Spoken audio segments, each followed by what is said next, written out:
피부가 두꺼워지고 팽팽해지면서 환자분들 손을 보게 되면 이렇게 빳빳해진 피부 상태를 볼 수 있는 게 특징적인 질환입니다. 그 치료를 해보면 분명히 진행이 멈춰지는 것까지는 저희가 많이 보지만 실제로 일부 좀 오르는 경우들도 있는데 그런 경우는 이미 충분히 회복하고 있다라고 어느 정도 볼 수 있겠죠. 이런 증상들이 변화되면 전신경화증이 좋아지고 있구나를 추정할 수 있는 하나가 되고 이것만으로도 질병의 초기 상태를 예측할 수 있겠구나라는 점을 블루비전에서 저희가 좀 배워보면 좋을 것 같습니다.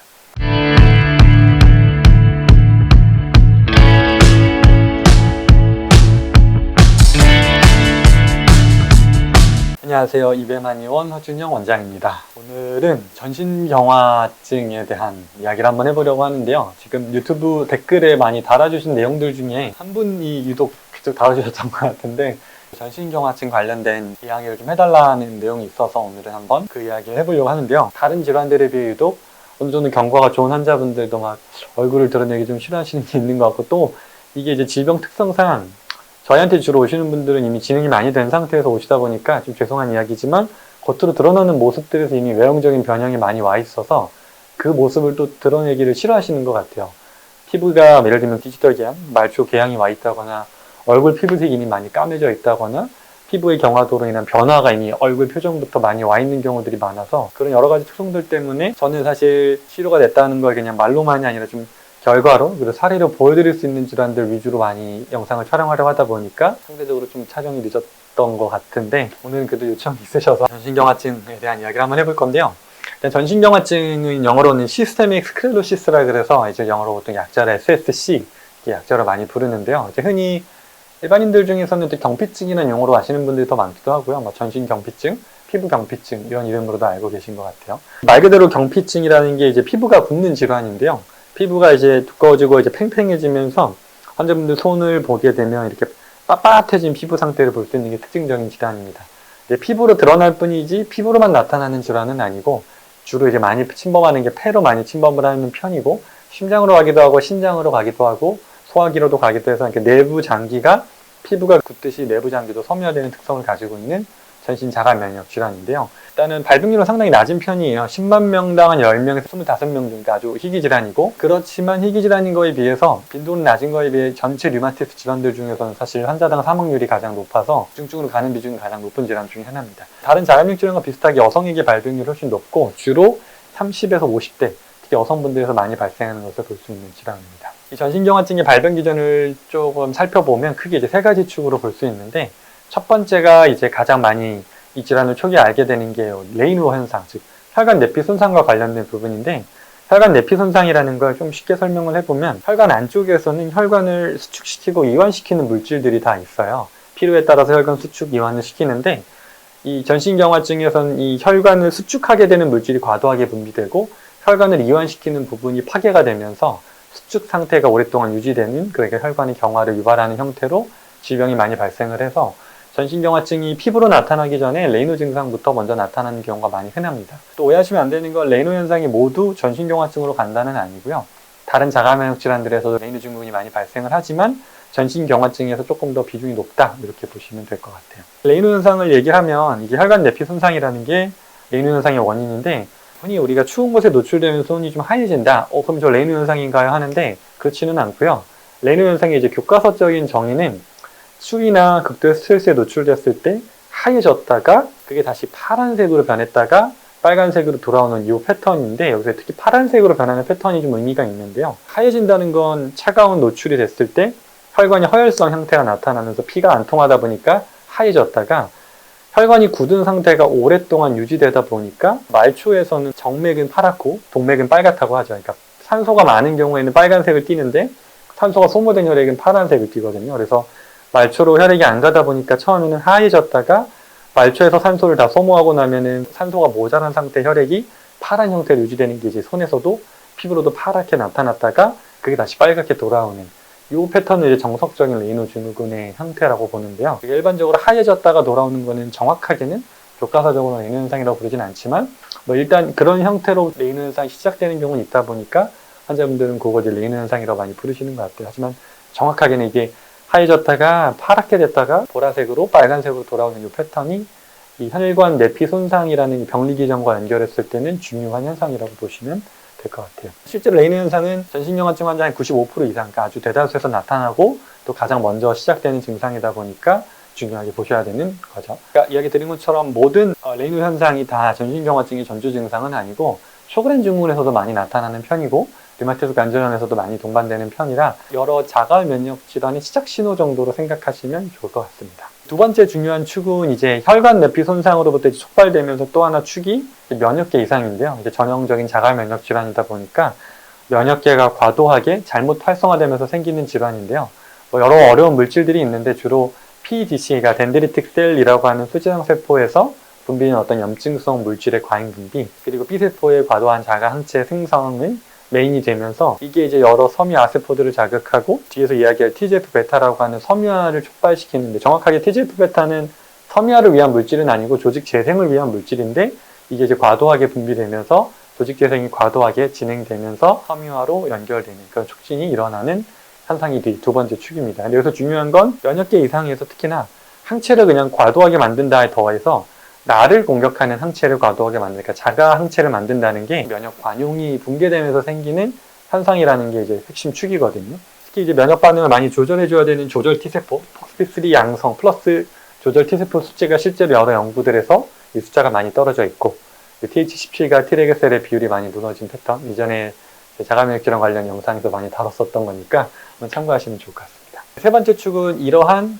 혈관 내피의 손상, 그로 인한 면역계 과활성, 그로 인한 최종적으로 섬유화까지 연결되는 건데, 이 면역세포들이 이제 TGF-베타라고 하는 조직을 원래는 재생하는 과정에서 필요한 물질인데 이걸 과도하게 분비하면서 이게 섬유 아세포들이 근섬유 아세포로 변환되고 콜라겐들이 많아지면서 이제 과잉 생성된 콜라겐들이 피부와 장기, 내부 장기에 이제 침착되면서 이게 섬유화가 진행되는 거죠. 저도 이제 상처가 예전에 사마귀를 잘못 치료하고 이렇게 흉터가 생겼는데 이런 게 지금 피부로 나타나는 것처럼 장기로도 나타난다고 보시면 될 것 같아요. 그래서 원래는 말랑말랑해야 될 뭐 폐나 신장이나 심장 같은 이런 전신의 장기들이 흉터처럼 딱딱해지면서 굳어가는 형태. 흉터도 똑같은데 한 번 흉터가 생기면 돌아오지 않잖아요. 이것처럼 장기도 똑같이 흉터가 돼서 섬유화가 돼버리면 돌아오지 않는다는 점 때문에 이 질환이 상대적으로 치료가 어렵고, 그 치료를 해보면 분명히 진행이 멈춰지는 것까지는 저희가 많이 보지만 멈춰진 상태에서 이제 돌아오는 것까지는 분명히 한계가 많다는 걸 질환 치료하면서 많이 느끼는데, 그러다 보니까 치료 사례로 남기기에 좀 어려운 점이 있는 질환 중에 하나인 것 같습니다. 이렇게 세 가지 축이 혈관 내피의 이상, 면역계 이상, 그리고 최종적으로 섬유화까지가 세 가지 축이 전신경화증의 핵심 병리 기전이라고 보시면 될 것 같아요. 이런 원인을 가지고 병이 진행이 되는 게 이제 크게는 두 카테고리로 나뉘는데요. 이제 제한형, 그러니까 미만형인데, 이제 영어로는 제한형은 지금 리미티드, 그러니까 이제 제한적으로 범위가 나타난다는 건데, 팔꿈치나 무릎 관절 아래로만 나타나고 얼굴 정도까지만 딱 사지 말단과 얼굴 정도에서만 나타나는 경우 우리가 제한형이라고 불러서 리미티드, 그래서 LC, SSC라고 부르고요. 그것보다 조금 더 이제 미만형은, 미만이라는 게 이제 diffused, 그러니까 퍼졌다. 그래서 팔꿈치 무릎 위에서부터 근위부까지 연결되고 체간까지 연결되면서 조금 더 전신으로 침범하는 경우를 우리가 미만형이라고 부르는데, 아무래도 미만형이 전신형이다 보니까 조금 더 진행이 좀 빠르고 초기 특히 수년 내의 진행 속도가 매우 빨랐다가 어느 정도 안정화되는 패턴을 띈다라고 많이 알려져 있어서, 하지만 제한형에 비해서 미만형이 그래서 장기 손상의 위험이 훨씬 더 높고, 그렇다고 제한형이라고 해서 손발끝에만 있다고 해서 장기 침범이 전혀 없는 건 아니고 상대적으로 비중은 낮지만 여전히 전신 장기 침범의 위험은 동반하고 있다고 보시면 될 것 같아요. 제한형 같은 경우에는 미만형보다 제한형에서는 오히려 폐동맥골압 위험이 좀 더 높은 경우들이 많다라고 알려져 있습니다. 전신경화증의 진단 기준을 좀 살펴보면, 항상 저희가 류마티스 질환들은 거의 미국과 유럽 가이드라인을 많이 따라서 이 가이드라인을 참고하는데요. 2013년 기준을 살펴보면 이런 분류 기준을 가지고 진단을 하는데, 이 검사 결과가 민감도도 91%, 특이도도 92%로 상대적으로 높은 진단 검사 방법이라고 보시면 됩니다. 그래서 예전보다 2013년 들어서 분류 기준을 좀 더 세밀화하다 보니까 아까 이야기 드린 것처럼 이 점수를 이제 살펴보면 알 수 있는 게, 피부경화라고 하는 전형적인 특성이 안 보이는 초기의 전신경화증까지도 잘 포착할 수 있는 분류 기준이라고 보시면 되는데요. 일단 점수를 좀 살펴보면 여기서 가장 높은 비중으로 부과되어 있는 점수가 요 스킨 티크닝 오브 더 핑거스라는 게, 그러니까 우리가 전형적인 전신경화증의 패턴이 피부가 붓고 원이부부터 여기 메타카팔이라고 하는 이 관절까지를 이야기하는 이 부분이 여기까지가 많이 굳는 패턴으로 주로 나타나 환자분들은 손을 좀 굽히기 어려워지고 굳어 있는 손가락 상태, 이걸 이제 가장 중요한데, 사실 나머지 지표들이 다 안 보이더라도 명확한 피부 경화가 원이브부터 요 메타카파 MCP까지만 나타나더라도 이것만 보고도 전신경화증을 진단할 수 있을 정도로 가장 특징적인 증상이고요. 그러다 보니까 점수가 9점으로 가장 높게 체크가 되어 있어서 이 종합점수상 9점만 넘으면 전신경화증으로 진단할 수 있다 보니까 이것만으로도 충분히 진단될 수 있다 이렇게 보시면 되고요. 그 이외의 검사들은 뭐 보시면 핑거팁 리전이라는 게 손끝에 상처가 생긴다거나 말초 혈관병증, 텔랑지악타시아 또는 요 모세혈관병증 같은 것들도 다 이제 점수가 되어 있고 폐동맥고혈압 그리고 레이노이드 증상 그리고 이제 혈액학적으로 혈청학적인 항체들 중에 전신경화증과 관련된 항체들이 양성이 나왔을 때 진단을 하는데 점수 배점을 보시면 높은 것들이 주로 3점 정도로 배정된 것들이 어떤 건지 보면 피팅 스카, 그러니까 손끝에 나오는 항물 개항을 이야기하고요. 이제 두 번의 레이노이드 현상 그리고 항체. 전신경화증의 전형적인 패턴인 피부 경화가 안 보이더라도 아직 그런 게 안 보이는데 레이노 현상이 나타나고 항체가 나타났고 피부에 약간의 교양이 나타났다 했을 땐 이제 이것만으로도 9점. 그러니까 진단이 가능하다라는 거죠.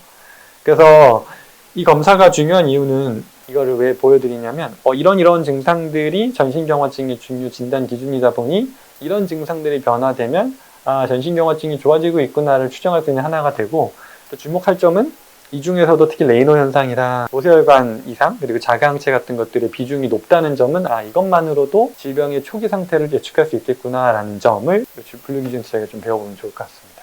그러니까 피부가 아직 뚜렷하게 두꺼워지기 전에도 진단을 받을 수 있다는 거죠. 이런 진단 검사들을 하고요. 주로 어떤 검사들을 하나 보면 조갑주름 모세혈관경이라 그래서 이제 손끝에 모세혈관을 이렇게 말초 혈관들을 자세히 관찰해 보면 정상 혈관들은 이렇게 보통 U자형으로 이렇게 일반적으로 띄어야 되는데 전신경화증 환자분들이 이게 두꺼워져 있고 혈관이 확장되어 있는 거 볼 수 있어요. 그러니까 이런 결과가 보이는 경우를 2점이었네요. 이런 검사를 이제 하나를 검사를 해서 체크를 하고요. 혈액 검사상으로 볼 수 있는 것 중에는 ANA라는 검사, 항액 항체에서 1차적으로 양성이 나오면 추가적으로 전신경화증과 관련된 추가 항체들인 항센트로미어 항체, 항FCL70 그리고 항RNA 폴리머라이즈 항체, 그러니까 중합효소 항체 이 세 가지 항체를 많이 보는데 이 항체들은 중요한 게 미만형, 제한형의 패턴도 이 항체마다 좀 변화가 차이가 있고요. 이 세 가지가 다 양성인 경우들은 흔치가 않고 근데 세 가지가 다 음성인 분들도 의외로 전신경화증 환자분들의 한 25에서 35% 정도가 있다 보니까 이게 음성이라고 해서 무조건 전신경화증이 아니라는 의미는 아니라는 점 확인하시면 좋을 것 같습니다. 그리고 이제 보통은 전신경화증 확진을 받을 때 항체가 양성이 나오고 피부가 나오면 양성이 나오지만 그렇지 않은 분들 중에 종종 피부보다 폐로부터 먼저 반응이 나타나는 분들이 종종 계세요. 그런 경우에는 이제 CT, 고해상도 흉부 CT를 통해서 먼저 확인이 되는 경우인데 CT는 제가 여기서 분석할 수는 없고 보통 대학병원에서 폐기능의 이상이 있어서 이것저것 검사를 하다 보니까 혈액검사도 양성이 나오고 레이노 현상이 있어서 추가 검사를 해봤더니 전신경화증이다 이런 식으로 진단을 받는 분들도 종종 계십니다. 그래서 이런 검사들을 가지고 진단을 하고요. 이제 진단과 또 활성도를 모니터링하는 방식은 다른데 활성도라는 거는 실제로 이 질병이 잘 조절되고 있는지 기능이 멈췄는지 이런 것들을 볼 때 제일 중요한 검사 중에 하나가 Modified 로드낭 스킨 스코어라고 하는 검사인데 저희가 환자분들이 오면 실제로 피부 증상을 이렇게 체크하면서 경화도를 보는데 쉽게 말하면 17부위를 나눠서 손끝, 손등, 손바닥, 팔 이런 여러 피부들, 복부 등 이런 큰 피부들 17부위로 나눠서 여기를 다 이제 피부를 이렇게 직접 꼬집어 보는 건데요. 주름이 잡히는 정도에 따라서 아예 안 잡힌다 3점, 잡히긴 하는데 주름이 잘 안 보인다 2점, 보이는데 정상적인 피부로 보인다 1점, 아예 문제 없다 0점 이런 식으로 1점부터 3점까지 요 각 부위마다 경화도를 체크를 해서 그 종합 점수로 최대 51점 정도가 나올 수 있겠죠. 그래서 이런 걸 가지고 질병 활성도를 체크하는 게 가장 그나마 이게 객관적인 지표인데요. 그러니까 질병 활성도를 보는데 그러다 보니까 이걸 현장에서 임상 현장에서 제가 환자분들 다 체크하기도 사실 어렵고 주로 이제 가장 경화도가 심한 부위들을 보면서 경과를 체크하는데 이걸 이제 사례로 보여드리기에 이랬던 게 이렇게 좋아졌습니다를 사실 보여드리기 조금 어려운 점이 있는 검사인 거죠. 이 검사는 저희가 임상적으로 많이 하고요. 저희한테 사실 오시는 분들은 피부 경화 상태만으로 오시는 분들은 잘 없어요. 왜냐면 보통 이제 병원에 먼저 가셔서 병원에서 진단을 받으셨기 때문에 병원 치료를 쭉 받으시면서 하시는데 저희한테까지 오시는 분들은 주로 그런 치료를 했는데도 이게 질환이 진행이 되거나 또는 여러 방향으로 퍼져나가서 주로 이제 폐침범까지 일어난 경우에서 많이 오시는데 가장 중요한 이제 장기 추적 검사인 게 이게 폐는 아주 서서히 나빠지다 보니까 나빠지는 상태가 약을 쓰고 일반적인 치료하는데도 계속 나빠지니 다른 방법을 찾아서 주로 저희한테 오시는 경우들이 많은 것 같아요. 그래서 이 폐기능 검사가 그런 폐 기능을 제일 객관적으로 보여주는 검사라서요. 주로 이제 검사를 여러 가지를 하지만 그중에서 주로 FVC라고 하는 검사랑 DLCO, 그러니까 폐의 최대 흡기량을 체크하는 검사랑 말초 폐포 모세혈관에서 산소가 이렇게 교환되는 정도를 체크하는 검사가 두 가지가 있는데, 이 지표들을 가지고 보통 폐가 얼마나 굳어가는지를 추정하고 이야기를 많이 합니다. 그래서 이 검사를 가지고 폐가 많이 섬유화되고 있는지, 진행되는 속도가 어느 정도인지를 가늠하는 정도로 활용을 하고 있는데, 보통 이제 대학병원에서 검사하신 결과지를 지참해 오시면 같이 보면서 이 정도는 회복되고 있네요, 아니냐를 판단하고 있습니다. 폐까지 침범한 경우는 이제 자연 경과 자체가 보통 연간 한 3에서 5% 정도는 천천히 감소하는 편이에요. 그래서 어려운 점이 그 감소 속도가 완화되기만 해도 사실 치료상으로는 성공으로 봐야 되는데, 환자분들 입장에서는 3%, 5% 떨어지던 게 1% 떨어졌다로 만족하시는 경우들이 대부분 없다 보니까 어쨌든 악화 속도를 늦추는 게 목표라는 게 참 슬프지만 현실인 것 같아요. 연간 5% 정도 이상 FVC가 떨어지면 의미 있게 악화되고 있다고 보고요. 그렇지 않고 저희가 치료해본 실제로 일부 좀 오르는 경우들도 있는데, 그런 경우는 이미 충분히 회복하고 있다고 어느 정도 볼 수 있겠죠. 그리고 FVC가 폐의 어떤 기능을 좀 더 보여준다면 DLCO 일산화탄소를 넣어서 폐포에서 산소 이 교환 정도를 가늠하는 검사인데, 이게 조금 더 폐 손상을 많이 반영한다라고 보는 의견들이 있어요. 왜냐하면 기능이야 운동을 통해서도 또는 그날 컨디션에 따라 영향을 많이 받는 데에 비해 이 DLCO라는 검사는 그거에 비해서 좀 더 예민하게 실제 기능 자체가 산소의 교환 정도를 좀 더 직접적으로 보여준다고 봐서 이게 폐 손상을 더 예민하게 반영한다는 의견도 있고, 저도 실제로 치료해보면 FVC라고 하는 지표는 생각보다 격차가 좀 큰다에 반해 DLCO가 조금 더 많이 경과의 호전 정도를 많이 보여주는 것 같기는 해요. 이런 검사를 가지고 폐 기능들을 추정한다, 이렇게 보시면 될 것 같고요. 심초음파는 저희가 많이 하지는 않아서, 근데 폐동맥고혈압, 제한형 전신경화증에서 폐동맥 부혈압까지 나타났을 때는 꼭 심초음파를 통해 확인해야 된다는 점. 그리고 이제 사실 제가 요즘 많이 검사하는 것들은 요 KL6라고 하는 검사인데, 일본에서 좀 많이 활용되는 편인 게, 이제 어쨌든 폐 기능 검사하는 기능을 보여주고 폐가 진짜 섬유화됐는지는 CT를 찍어봐야 알겠지만, CT는 어쨌든 몸에 계속 노출됐을 때는 안 좋은 영향을 주다 보니까, 그렇지 않은 좀 더 비침습적으로 폐 섬유화를 측정할 수 있는 방법이 있지 않을까 해서 알려진 검사가 K6라는 검사인데, 그래서 K6를 조금 살펴보면, K6는 원래는 사실 폐암 관련된 연구를 하다가 알려진 검사인데, 쉽게 말하면 폐포가 깨질 때 많이 나오는 물질이다. 그래서 혈중으로 노출되는 물질이라 폐포의 어떤 구성 성분이 깨져 나올 때 혈액으로 노출되는 물질을 가지고 폐가, 특히 폐포가 손상이 어느 정도 되고 있구나 아니구나를 추정할 수 있는 검사다, 이렇게 생각하시면 좋을 것 같아요. 이게 이제 전신경화증만이 아니라 류마티스성 간지성 폐질환, 쇼그렌 증후군과 연결된 간지성 폐질환, 그러니까 전반적인 결체 조직 질환과 연결된 간질성 폐질환에서 질병 경과를 추정하는 용도로 좀 많이 보는 검사이고요. 이런 검사 비싸긴 하지만 요청을 했을 때 의뢰를 해서 볼 수 있는 검사다 보니까 다른 검사들에 비해서 그래도 좀 접근성이 임상적으로 용이한 편이라 너무 비싸다 보니까 자주 하지는 않고요. 보통 치료 반응이 좋다고 판정되는 분들 한 6개월 또는 1년 단위로 경과를 관찰하는 용으로 보통 권장을 드리고, 여기서 하기도 하지만 보통 병원에서 하시는 걸 권장드리고 지참하시도록 안내드리고 있는 검사 중에 하나입니다. 이외에도 뭐 전형적인 자가 면역 질환들이랑 동일하기 때문에 염증 지표들, 뭐 ESR, CRP 같은 염증 수치랑 CBC 같은 맥혈 수치를 가지고도 이전에 영상에서 자세히 다뤘던 맥혈구의 종류들, 그 분획의 퍼센트 같은 걸로 지금 몸 상태를 추정하는 용도로도 많이 활용하고 있습니다. 그리고 뭐 소변검사나 신기능 검사는 RNA 중합효소 항체가 양성이 나온 분들은 신장위기라 그래서 나타나는 경우들이 있다고는 하는데, 저는 아직 임상적으로 보지는 못했고, 통계적으로도 그렇게 한국에서는 특히 신장위기가 나타나는 경우는 많지는 않은 것 같아서 저희가 자세히 볼만한 경우는 아닌 것 같습니다. 근데 이제 중요한 게 아까 이제 항체가 혈액학적으로 볼 수 있는 혈청학적인 지표들 중에 자가 항체들이 몇 가지가 있는데, 이 항체들은 단순히 있다 없다 양성 음성으로 진단을 하는 것도 넘어서 조금 더 이 전신경화증이 아까 이야기했던 제한형으로 가는지 미만형으로 가는지 어느 정도 추정할 수 있는 검사 중에 하나인데요. 보통 ACA라고 많이 이야기한 항센트로미어 안티바디는 주로 제한형과 많이 연결이 되는 편이라서 아까 이야기 드린 것처럼 폐동맥고혈압의 위험도만 잘 체크하시면서 심초음파를 잘 관찰하시는 게 좀 권장이 되고요. 반대로 항-FCL70, 항토포이소머라제라고 하는 효소에 대한 항체인데, 여기 양성이 나온 분들은 주로 미만형으로 많이 진행되는 편이라 전신형인 거죠. 그래서 보통 진행성 ILD, 간지성 폐질환이나 피부 섬유화도 좀 심하게 진행되는 편이라 여기 양성이 나온 분들은 좀 정기적으로 CT를 뭐 6개월 또는 1년 단위로 고해상도 CT나 폐기능 검사를 꼭 하시는 걸 권장을 드리고요. 아까 말씀드렸던 RNA 폴리머라제, 종합효소 항체는 한국에서는 제가 많이 보는 편은 아니라서 제가 이상적으로 봤던 분들 중에는 이 항체 양성 많지는 않았지만 어쨌든 이건 아까 이야기한 신부전으로 좀 연결될 확률이 높다 보니까 그로 인한 신부전으로 인한 고혈압, 그러니까 신성 고혈압이 많이 나타나는 편이라 그런 분들은 이제 고혈압을 집안에서, 가정에서 많이 체크하시면서 관리하시는 게 좀 필요하다고 볼 수 있습니다. 세 가지 항체가 모두 음성인 환자분들도 한 25에서 35% 있다 보니까 내가 전신경화증 같은데 항체 음성이니까 아닌가 보다 생각하지는 않으시는 게 중요할 것 같아요. 자가면역 질환에 대해 더 많은 정보가 궁금하시다면 EBM TV 구독, 좋아요, 알림 설정 해주세요.